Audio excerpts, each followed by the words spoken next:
We're live. Assalamu alaikum, everyone. Welcome to CAIR's The Daily Dose, the daily show that airs every day at 3 p.m. Eastern Time to bring you closer to the stories, the people, the experts, the issues related to civil rights and social activism in the diverse American Muslim community at large. Today, we're going to be in conversation with Shaheen Nassar. He's CAIR California's LA office's policy and advocacy coordinator. He's going to break down for us police funding and talk about what reforming the current judicial system could look like. It's actually, he said, one of his favorite topics. So I want to welcome Shaheen on, but first I just want to tell you a little bit about him. I've already told you what he does at the LA office. He is a UCR alum and he has a background in ethnic studies, and he has been an activist for nearly a decade. In fact, we were talking just before we came on air about how he was one of the Irvine 11. So Google that and you'll find out something about Shaheen. Shaheen, how are you doing today? I'm doing wonderful. Thank you so much for having me. Great. Good to be with you. And thank you for taking time. I know that LA is super busy right now, like all of our offices around the country. So I appreciate this 30 minutes of your time. Absolutely. No, we are definitely very busy. We're actively doing whatever we can to mitigate this horrible tragedy that just occurred. Yeah. So I saw that the office welcomed on the 10th, I believe, the announcement from local law enforcement that they were suspending the use of carotid restraints, which is apparently the chokehold. And I saw a statement that the LA office, welcomed the shift, but also asking, why did it take so long? Yeah, absolutely. One of the things that we're immediately trying to enforce to mitigate the situation, we have long-term goals that we think that we would like to engage in order to exact long-term tangible changes so that we don't have to see any more martyrs like George Floyd. Mm-hmm. But in the meantime, one of the things that we're focusing on is the complete ban within our region of using chokeholds, using similar holds that could lead to the death of an innocent protester.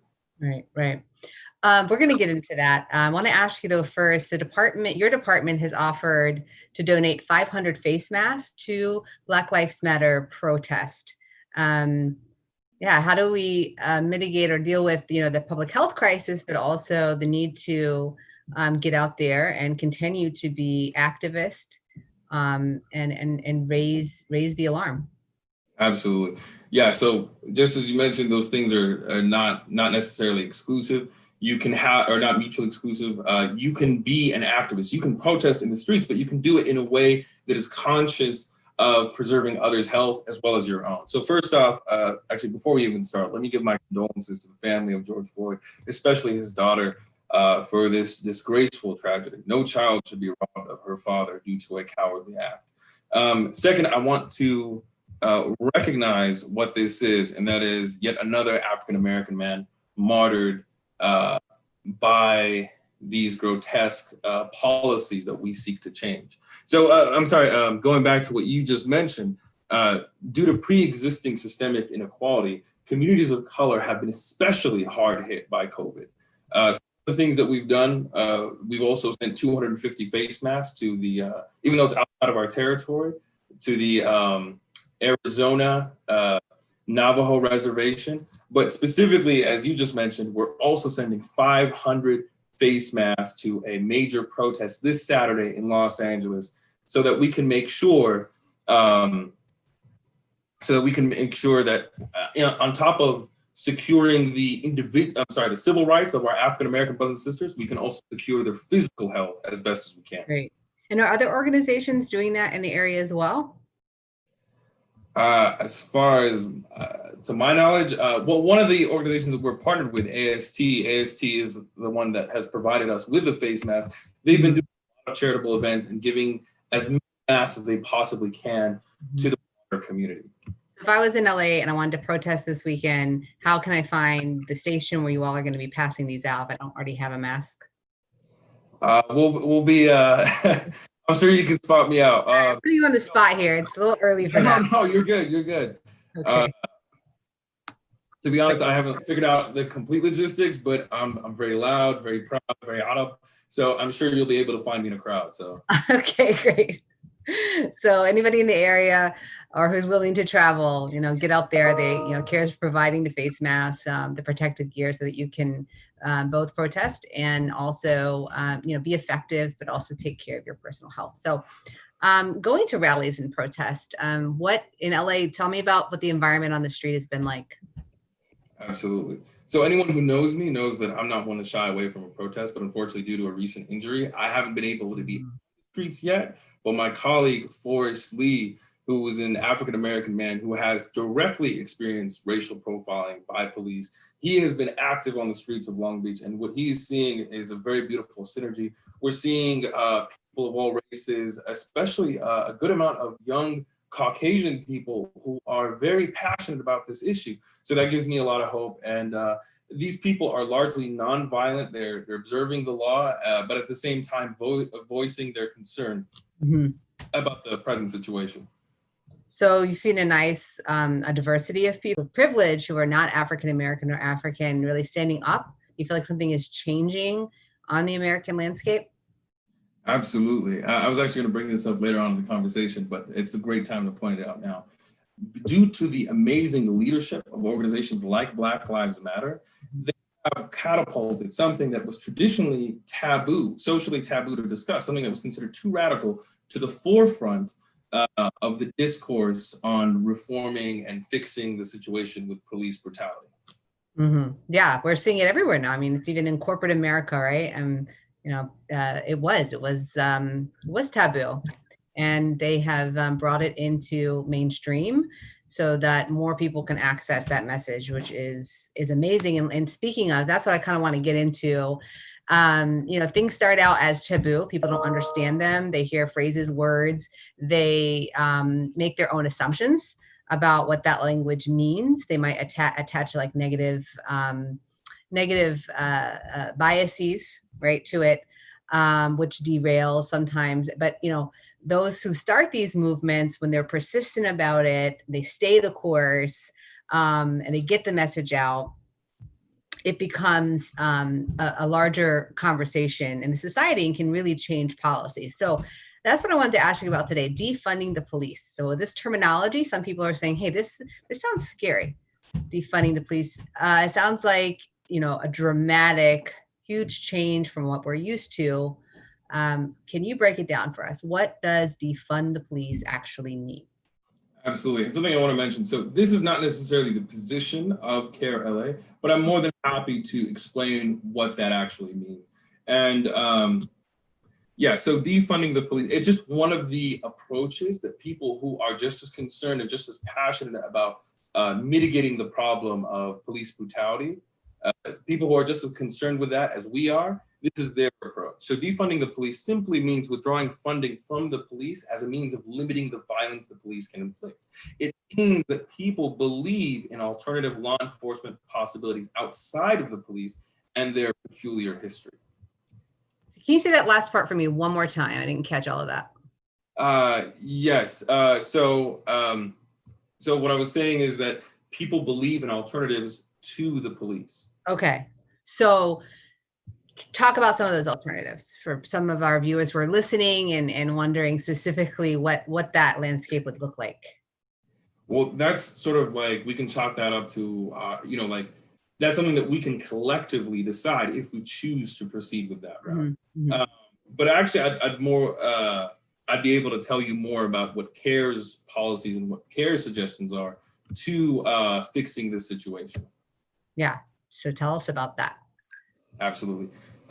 So CAIR-LA, we don't believe in just withdrawing funding from police. We prefer to reinvest in our own communities. So in the same way some doctors have a preventative care approach to medicine, we have a preventative care approach to our communities. We want to invest in our communities, specifically in avenues of healthcare, of affordable housing, making sure that quality food is available for underserved communities, that we don't have food deserts, to combat gentrification. We're concerned with the quality and the quality of life that people enjoy. And due to that, we can mitigate crime without criminalizing a population. Mm-hmm. And that's a part of what you do, focusing on policy in LA. What are some of the more exciting projects that you're working on that really relate to these alternative routes, means of mitigating and, reducing police brutality, eliminating, not reducing, obviously, right? Forever. Yeah, absolutely. So I'm sorry, can you say it one more time? What are some of the policies that you're most excited about, that you see the most promise in? Because you do policy for a living, it's your specialty. You really understand the relationship between, advocacy, policy, and social change. So what are some of the things that you're most excited about that you're working on, or that you'd like to see happen, where you see really a direct correlation between, eliminating, abolishing police brutality, and defunding the police from where we are now to where we want to be? So some of the policies that we're actively working is to, some of the things that I'm personally, as an ally, something that I am angry for on behalf of Latino and Black brothers and sisters, for example, is eliminating ICE's presence from California, this entity that seeks to penalize people, many of whom are immigrants, they're refugees from either economic disasters or from political disasters. There's a lot of different things. Getting rid of private prisons, this private prison industry, this prison for profit industry. But generally, the movement that we're trying to move is from punitive justice to a more reformative justice movement. In other words, we don't want to create a situation where we create society so that people violate the law and then we overwhelmingly penalize them so they can never come back to society again. No, we want reformative system so that we generally create a more equitable and just society around us. Okay. So again, defunding the police. So does that mean, I'm asking on behalf of people who have asked the questions, right? Who don't know, hearing the expression for the very first time, who are raising eyebrows. Does that mean zero police in our communities? So again, since this is not the policy that CAIR-LA has pursued, I'm not an exact expert on this. I think the idea, you discussed abolition, correct? I believe in a different context. Yeah. I understand that those terms are interchangeable. Or maybe I'm incorrect. Well, they can be, but in this situation, so defunding police just means withdrawing funding from the police and putting it maybe possibly elsewhere. Like restorative. Yeah, abolition means that people believe that the institution of policing is beyond reform. That because of its origins, because of how it has traditionally dealt with communities of color, that it is beyond reform and is worthy of destruction. But what that means is there's an available space for alternative systems. So people shouldn't necessarily, even though this is not necessarily CAIR's position, people shouldn't necessarily be horrified about these concepts. Because what it means is that we can replace something old and decrepit with something new and better. Again, not my position, not necessarily CAIR-LA's position, but maybe the position of others. Tracy Chapman, she says, start all over. There's a famous song. I'm going to age myself by saying I remember it from high school. But, the idea of completely dismantling what we have now is not fixable, I think I heard you say, and that we have to completely rethink, redesign the whole entire system of policing. But is that realistic? Do you think that, from a policy perspective, you work in, real life situations every day trying to push the envelope forward on injustices? Do you think, is it likely? I know I'm asking a lot of hot button questions. I'm putting you on the spot. I hope you're not sweating, but, I am, but it's just due to the California heat. It has nothing. Don't make us jealous.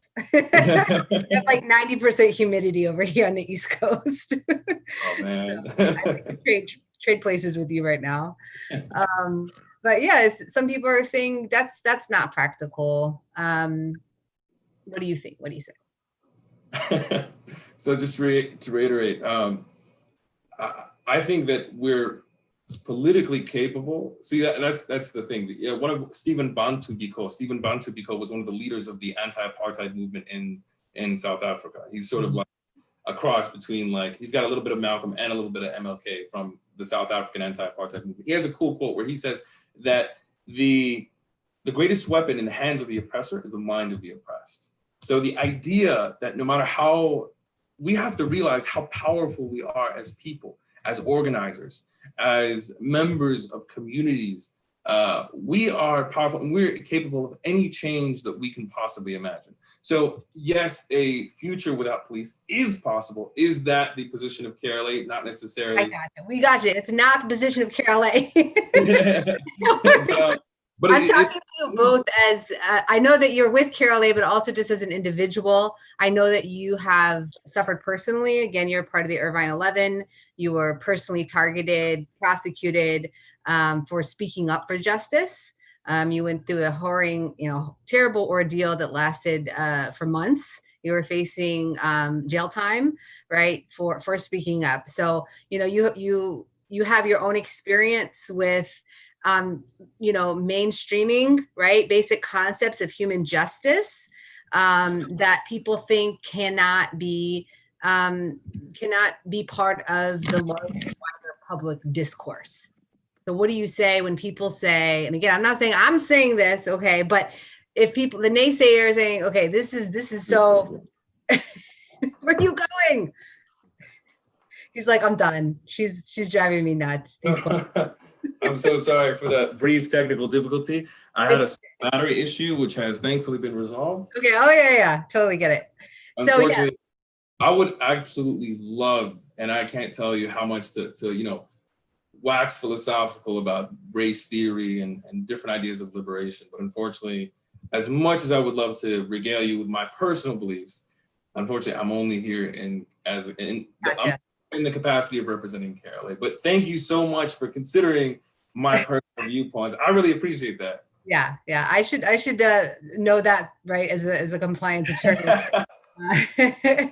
No, you're totally fine. I love how raw this conversation is. Seriously, I feel like I'm digging the energy. Good. Well, I do hear that out on the street, that, this is not possible. But again, there was a time, the people right now who are originated Black Lives Matter, that was an unknown concept, right? And now it's being even corporatized. And some people might say even misappropriated, by corporate industry now, that it's become, socially acceptable. So it's something to consider when we are, kind of considering whether defunding the police, and it might mean different things to different people, is possible. And it sounds like defunding the police can also mean not necessarily eliminating the police, but directing resources towards more sustainable solutions that value Black lives in regard, understand that Black lives matter. Yeah, absolutely. So there's solutions. There's solutions of radical reform, complete overhaul of the police policy, while at the same time maintaining the structural integrity of the institution itself. As we mentioned, abolition, completely eliminating the police and replacing them with an alternative, or, and again, that's subject to our own imagination. That's whatever we can come up as a society. We can envision so many things beyond our present realities. There's defunding, which you said was just withdrawing from withdrawing funding from police. And there's also CAIR's approach, which I feel puts a lot more positive spin on the situation by not just withdrawing funds, but again, pouring them, like you said, investing them in places that are desperately in need.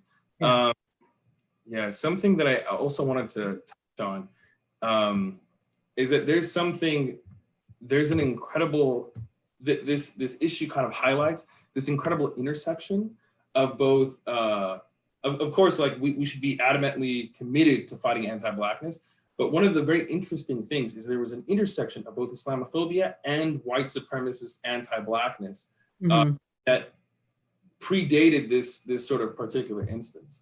You have this, Minneapolis is it's the largest concentration of Somali Americans in this country. Mhm. Because of that, our government was, previously through countering violent extremism, this was basically an attempt to criminalize and unjustly surveil the Somali community, this intersection of both Blackness and Muslim immigrant identity. Mhm. And which later evolved. People have the intersection. They live that intersection. They live at that intersection. They're Black. Exactly. They're Muslim, and so Exactly. I'll keep going. I'm sorry. No, not at all. I'm glad that you pointed that out.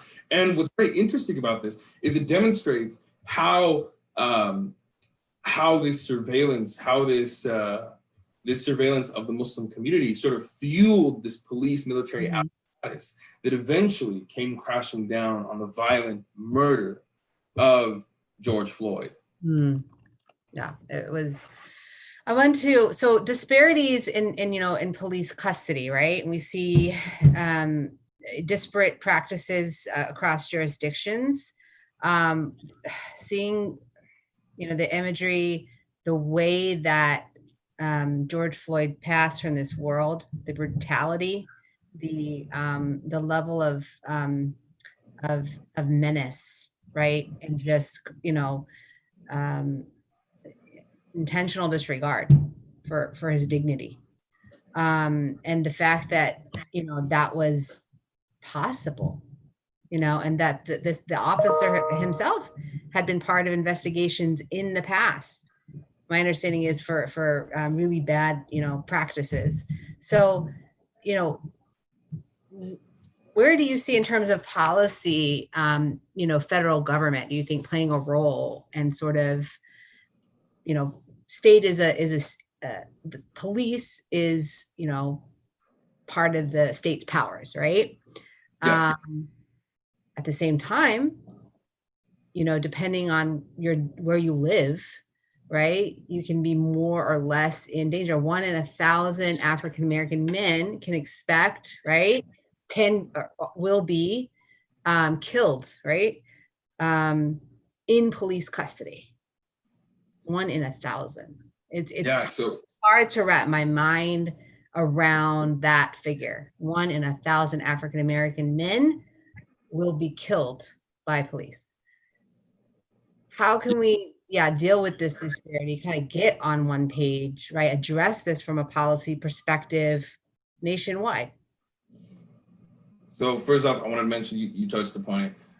There's a study published by CNN. Actually, it was reported on CNN, but basically it showed that Native Americans are 3 times as likely to die in police custody. African Americans are 2.5 times as likely to die in police custody, and Latinx community are 1.7, or nearly twice as likely to die in police custody. These are figures that should enrage us and should motivate our activism. And the role of government is to represent the will of its people. And we collectively, different organizations, different communities have spoken and demanded demanded justice, demanded change, radical change, tangible change, not just rant on my Facebook kind of change, but actual tangible effects. We do not want to see another George Floyd in the future. We had Rodney King several decades ago, and now we have George Floyd, and we don't want to see a repetition of these murders. Yeah. So it is the state's responsibility. Now, I'm not sure about the exact, again, we've outlined several different ways that we can go about this, but is that radical change has to occur. Yeah. And we talked about the intersection of Black identity and Muslim identity. People live at that intersection. So when I say how can we be better allies, I don't mean us and them, because we're all together, right? Not necessarily in this, right? I have a lot more privilege than my African American brothers and sisters in Islam. But how can we as a larger Muslim community be better allies for this cause, Black Lives Matter?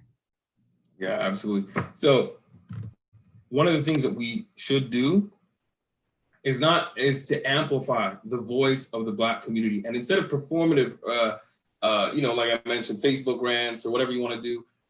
We need to support policy that tangibly change things permanently. So again, we do not see any more George Floyds. In the sense, we Talk don't about that performative. When you say performative, what do you mean? Performative social activism. What is that for our audience members who are listening, saying, "Oh, what because we're on Facebook right now." One of the biggest fears of the activist community is that when the dust settles, is that nothing will have tangibly changed. We created a mess. We created, like we yelled, we shouted, we got our aggression out there. We voiced our rage and our disgust and our sadness. But we want to make sure, like CAIR-LA is doing, CAIR-LA has been actively pursuing for years policies that get rid of private prisons and they get rid of the institutions that criminalize communities of color, like ICE, like private prisons, like CVE, like TVTP. So it's important that we continue our activism after this no longer makes headlines. So we need to continue that. We need to amplify. We need to engage not only the Black Muslim community members within our community, but also the broader Black community, and make sure that we are amplifying their voice as best as we can. And and in regards to intersection, also, we do need to own up to our own privileges, whatever they might be. They might be class, they might be gender, whatever it is, a race, color, along colorism. Maybe some of us might be white passing, but another thing is also to notice the intersections between, for example, like the criminalization of Muslims as terrorists is comparable to the criminalization of our Black and Latino brothers and sisters as thugs and criminals. So we need to recognize those intersections, or see how, like, for example, sorry, we're running out of time, but I just want to briefly mention how the treatment of Palestinians is sort of similar, and we can recognize our own feelings about Palestine and channel that towards our activism here. We don't have a choice, if you being a Black Muslim in America, the way I sort of imagine the target, right? Being that target, really, in a system where racism is institutionalized, systemically institutionalized. So there's this extra layer of vulnerability in those institutions, like when you're encountering police. So your identity as a Muslim because of Islamophobia is a deep, is a target, right? And then on top of that, being African American, another layer of vulnerability, being a woman, Muslim, African American. It's good for us within the Muslim community to recognize the varying levels of privilege that we all carry, and not assuming that we're all experiencing the world outside the same way, because we're all Muslim, right? So we all experience that vulnerability equally. We don't. I'm a white Muslim American. So when I go outside, I wear a hijab. I'm Muslim. I'm also white. So I don't face that, I still carry my white privilege with me. And we have to really internalize that. I have to internalize that every day and recognize that and not make assumptions, so that I can really build empathy, right? And from empathy and outrage comes the activism, right? And I think that's the one thing we can really do in our community, is to feel what that feels like, what it feels like to be an African-American sister raising an African-American Muslim son or daughter, right? And that'll get us up on our feet and get us out there and really, like you said, investing in policy. I love how you said we got to stay for the long term. We're in it to win it. And we've got to pay for this stuff, right? CAIR-LA can't do this stuff for free. Professional paid advocates, right, need to be funded. So one of the ways that people can get out of performative social activism, which is clicking, sharing, liking social justice posts, making, cute videos, is, putting their money where their mouth is, and supporting organizations, like CAIR California, at large in LA's office. So thank you so much, Shaheen, for coming on today. Again, I'm dying to bring you back in your individual capacity to talk about Irvine 11. I'm helping at the bit to do that. Maybe I could even do the interview, but I really appreciate you giving us your time today. You're an awesome guest. I got to co-host with you. So I feel very fortunate that I'm here with you again today. And I know you're just going to go and rock the rest of your day, inshallah. I hope that everything goes well. I hope that the protest goes well this weekend. Again, CAIR-LA is giving out 500 masks. So if you're in a situation, if your health is good enough that you can get out there and protest this weekend and you don't have a mask, CAIR can provide it for you. Please join us. All right, cool. All right. Take care, Shaheen. And if you are viewing the show for the first time, come back tomorrow, 3 p.m. again, Eastern time. We have this conversation every day, daily dose COVID well, we used to call it COVID conversations. We're more now referring to it as the daily dose, but we are bringing on experts, people like Shaheen, profiling issues. You know, we're not skirting around issues that are controversial. You know, we are asking those hot button questions. We're engaging in real discourse. So also send us in your ideas for more programming. We'd love to hear from you. Send us your questions. We'd love to connect you with the experts that can answer those questions. Check out our website, www.cair.com and cairnewsroom.com. Connect with us. If you like this video, go ahead and like it and sign up to get alerts. So whenever we're online and we're live, you'll be the first to know. All right, everyone, take care. Have a great day. Assalamu alaikum.